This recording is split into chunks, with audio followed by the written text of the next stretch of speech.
Welcome back to Austin's Customs. In this episode, we're going to take this crew cab Ford body and swap it onto this frame. The old cab had a bunch of rust holes in it on the roof and stuff because it was a beach truck. So, going to get the frame cleaned up, painted, then we're going to get that other cab over there and put it right there. So, let's get started. Alright, first thing we got to do here is get this cross member swapped out. This was a beach truck, so naturally everything that could rust out from the top did. Underneath though, it's pretty decent. This is from where the water would drip back off the back of the cab and run down underneath and land right on top of that. So that's rusted out. Rest of the frame looks really good. So like I said, we're going to be swapping that power stroke in there. But first, we got to get this frame painted. We got to get the rust-free cab put on this thing and just start getting it ready for the power stroke. So I'm gonna go ahead and set the camera up and start cutting this cross member out.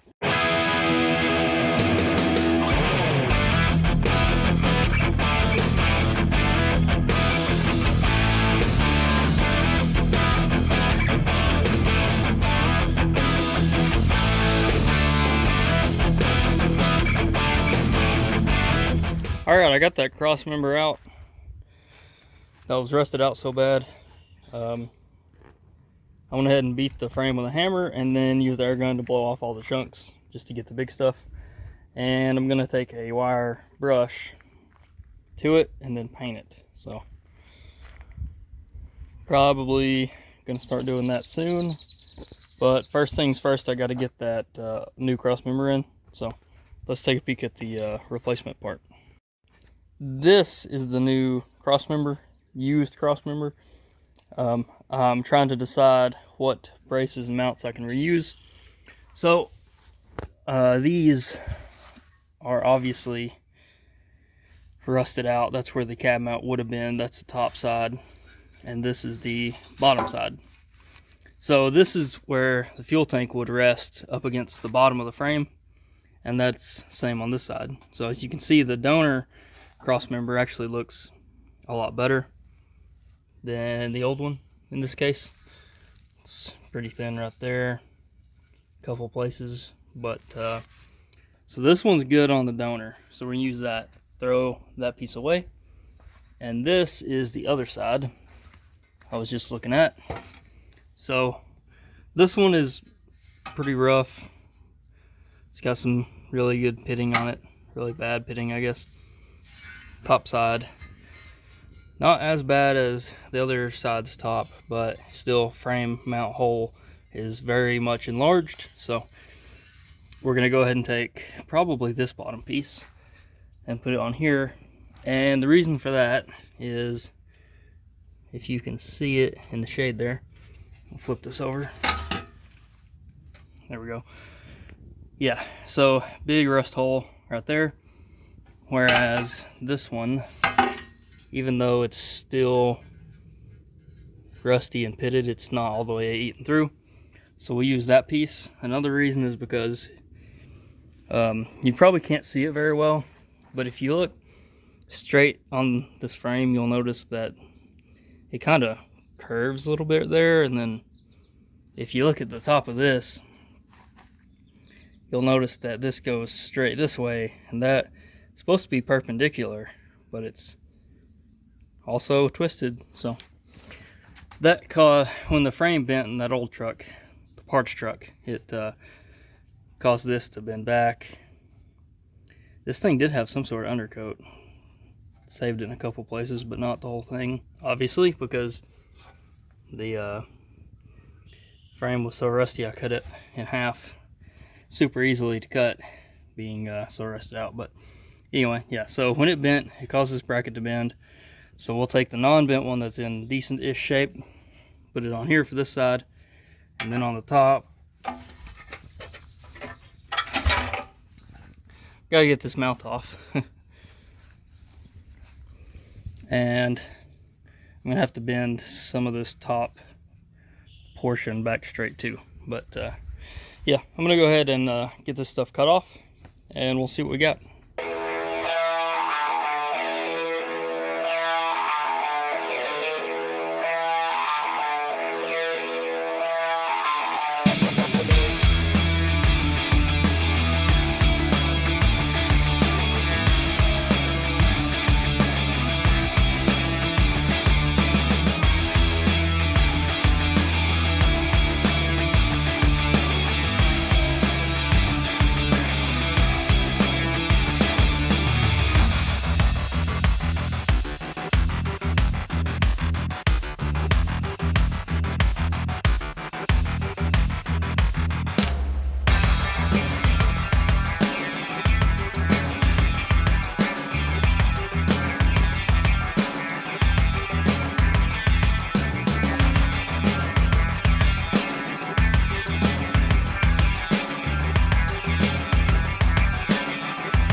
I got the frame painted.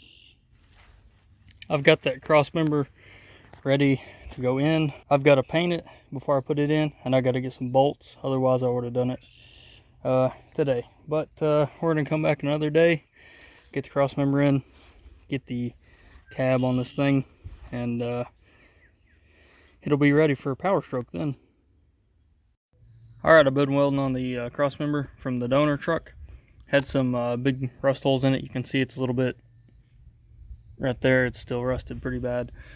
But I did replace the metal that had holes, and the welds don't look good, but it'll be fine. I'm just gonna grind it down, paint it, and you'll never know. It's a lot stronger than what it was, so this should be fine. It's just got to hold the cab up and the fuel tank, right? So yeah. All right, I got the cross member ready to go in. I just got to paint it. I'm just gonna paint around the ends where it bolts to the frame, and then once I get it bolted in, I'll do the rest of it. That way I'm not making too big a mess trying to put it in and stuff. I just want to be able to put it in real quick, don't have to worry about messing the paint up. That way it's done, I can move on. This has been a major process, so it was more work than I anticipated, because I welded all that in. But if you just ignore the welds, it looks really good, which with paint it'll look fine. So I'm not really worried about the looks. It's just the frame. It's got enough bad welds on it that it should be pretty good. So I'm just gonna throw it in there, get it painted, and that'll be done, that part.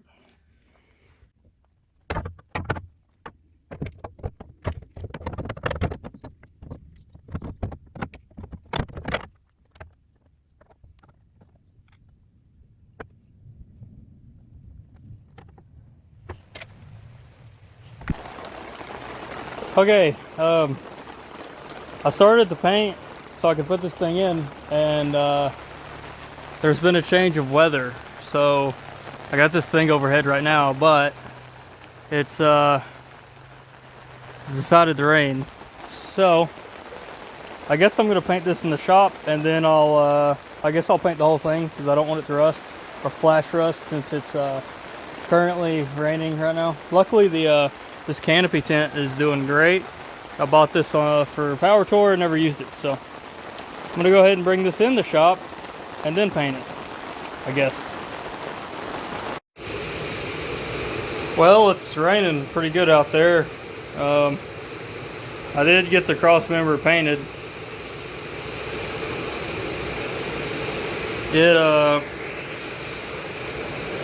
It turned out okay. The paint's taking a minute longer to dry than it normally does.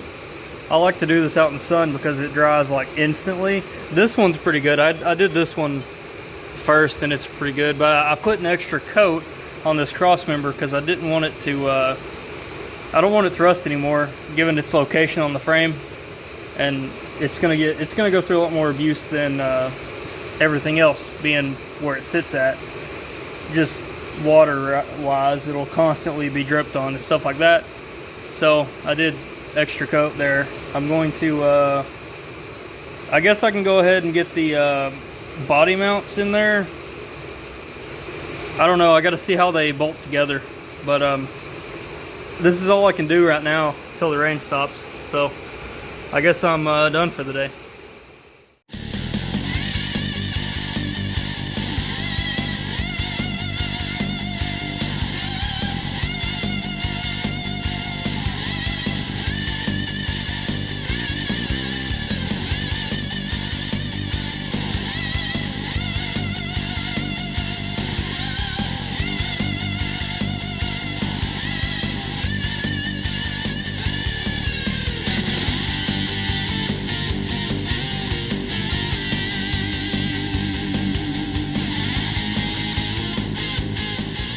Okay, I tried to do a time lapse installing this thing, but it decided to rain multiple times.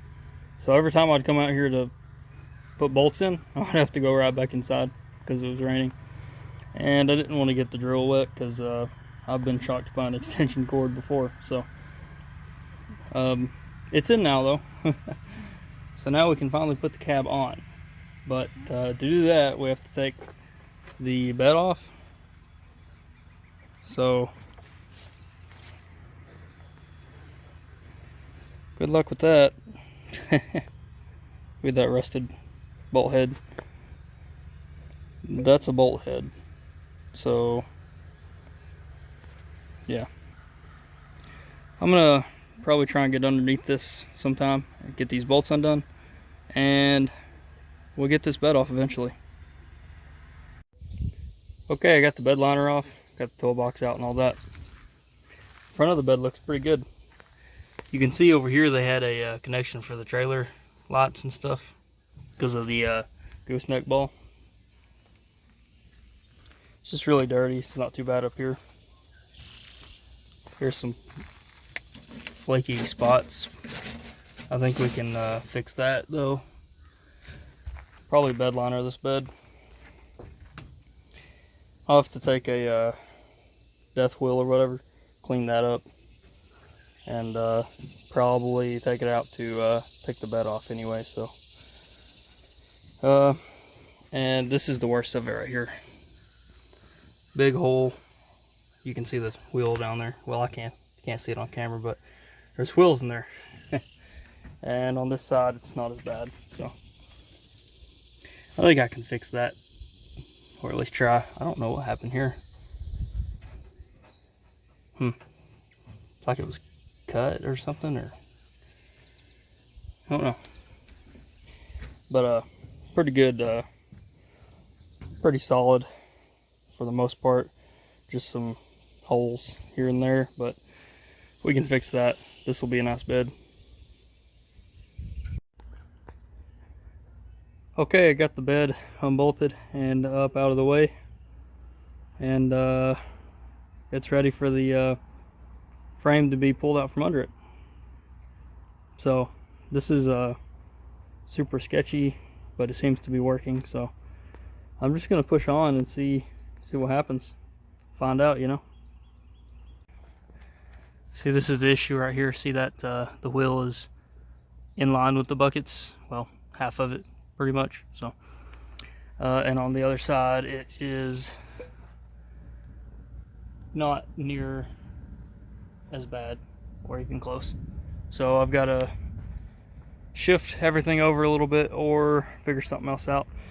But that is all I can get done today because it's starting to thunder and it's been trying to rain all day. So I think I'm going to leave it here and then come back tomorrow and pull this chassis out from under here. Finally be able to put that cab on it. Alright, I've about got the cab back on. I went ahead and pulled the frame out from under the truck bed, and I'm just flat towing it. Some janky little brackets I made a long time ago, and seems to work alright. So all we gotta do now is lower this thing down and onto the frame. Alright, it's not really lined up very close, but I think I can shimmy it into place. That's what I was covering the transmission with. Alright, let's get the jack and some wood blocks and whatnot and see if I can get these straps down without breaking something. Alright, very carefully I dropped it down on the frame, and it's far back off the transmission, so I can still get in there and take the trans out with the engine when I need to. I want to get that power stroke in first, then I'll probably scoot the cab forward and all that. But yeah, that went pretty good. I mean, for the most part. So I'm gonna go ahead and pull this out of here and get it back in front of the shop somehow, and then start working on it. All right, glad that's done. That took longer than I thought it would, but we got it on there. I've got to scoot it forward a lot. As you can see, it's not at all where it's supposed to sit at. But before I do that, of course, I'll get the engine and swap that around with the other one. get all that stuff straightened out before I scoot it forward and really get it in there. So I guess now I gotta take that core support off and to get the engine out and get it ready for the other one. So let's get started.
Alright, I went ahead and scooted the cab forward and just threw the mounts in real quick.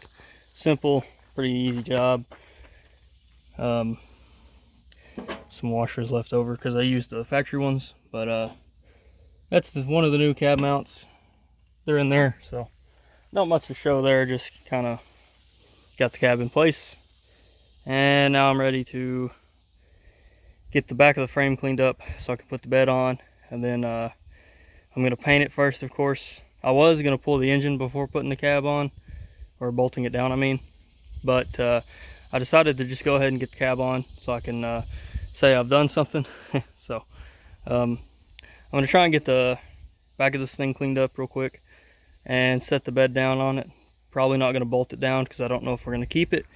But I do need to get this thing out of the way so I can work on other projects and regain access to the shop. So let's get the frame cleaned up.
Okay, the frame is painted. I went ahead and used a brush on most of it, and then I went over it with a can of undercoat just to get what I missed. Anything that looked like it needed a little bit of undercoat, I just sprayed it on there. And I got 90% of the frame coated, so shouldn't have any more really bad rust or anything happen to it in the future now that it's got a proper coat of paint. So I'm gonna go ahead and put the bed on it, I guess, and then we'll pull this thing up out of the way, and I'll probably end the video because I don't know how long it is, but I filmed a lot of stuff, I think, or at least I did a lot of time-lapse stuff. So let's put this bed on real quick. Here's the towing setup I've been using, hooked to my new truck with just a little Reese flat tow bar with some homemade brackets. I wasn't sure how to connect it to the bumper brackets because the width for the bolt holes is different, and also it would bend them. So with these brackets like this, even though it's one bolt, not super strong or anything, just for towing around the yard, works really good. But that one bolt allows it to tilt up and down. That's from doing all that painting earlier.